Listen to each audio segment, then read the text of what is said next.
ఇవాళ ఉదయం పేపర్లో కూడా చూసిన ఈ విచారణకి దాదాపుగా 5 నుంచి 10 కోట్ల రూపాయలు ఖర్చు అవుతుంది అని ఇవాళ ఉదయమే పేపర్లో చూసిన.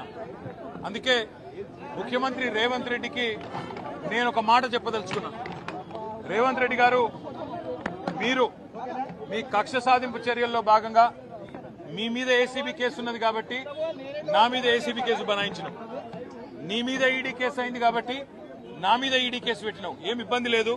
నువ్వంటే దొరికినోనివి, నేనంటే నిజాయితీ పరుణ్ణి, ధైర్యం ఉన్నాను కాబట్టి ఎదుర్కొంటా.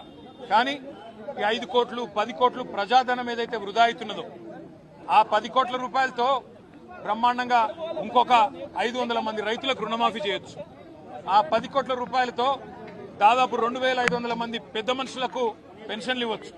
అందుకే రేవంత్ రెడ్డి గారికి నేను ఒక ఆఫర్ ఇస్తా ఉన్నా.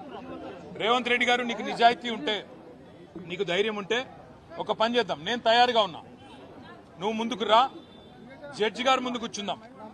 ఏసీబీ జడ్జి అయినా, హైకోర్టు న్యాయమూర్తి గారైనా, లేదా మీకు ఇష్టమైన న్యాయమూర్తి ఎవరి ముందైనా కూర్చుందాం. మీ మీద ఏసీబీ కేసు ఉంది, నా మీద ఏసీబీ కేసు ఉంది.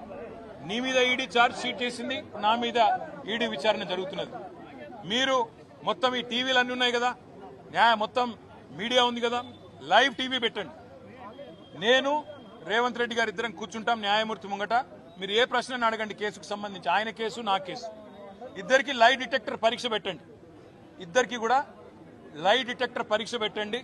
మొత్తం రాష్ట్ర ప్రజలందరూ చూస్తుండగా ఒక 50 లక్షలు 20 లక్షల రూపాయలు ఒడిసిపోతుంది. లేకపోతే ఈ 10 కోట్ల రూపాయలతోని అనవసరంగా ప్రజాధనం దుర్వినియోగం అయ్యే విధంగా, ఇంతమంది ఉన్నతాధికారుల టైం వేస్ట్ అయ్యే విధంగా, ఇంతమంది మీడియా సంస్థల టైం వేస్ట్ అయ్యే విధంగా ఈ కక్ష సాధింపు విచారణ మంచిది కాదు.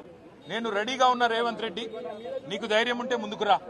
నీ జూబ్లీహిల్స్ ప్యాలెస్ లో అయినా సరే, లేదా న్యాయమూర్తి ఇంట్లో అయినా సరే, ఏసీబీ న్యాయమూర్తి ఇంట్లో అయినా సరే, కోర్టులో అయినా సరే, లేదా ఈడీ ఆఫీస్లో అయినా సరే, ఎక్కడైనా నేను లై డిటెక్టర్ పరీక్షకు సిద్ధం. నువ్వు కూడా రా, ఇద్దరం కూర్చుందాం. దొంగెవరో, ఎవరేందో, ఎవరి నిజాయితీ ఏందో రాష్ట్రం మొత్తం చూస్తుంది. నీకు ధైర్యం ఉంటే వెంటనే నిర్ణయం తీసుకో. డేట్ నువ్వే చెప్పు, టైం నువ్వే చెప్పు, ప్లేస్ నువ్వే చెప్పు, నేను వస్తా. నిజాయితీగా నా చేయిస్తా. నువ్వు లై డిటెక్టర్ పరీక్ష పెట్టి నువ్వు కూడా పెట్టుకొని కూర్చో.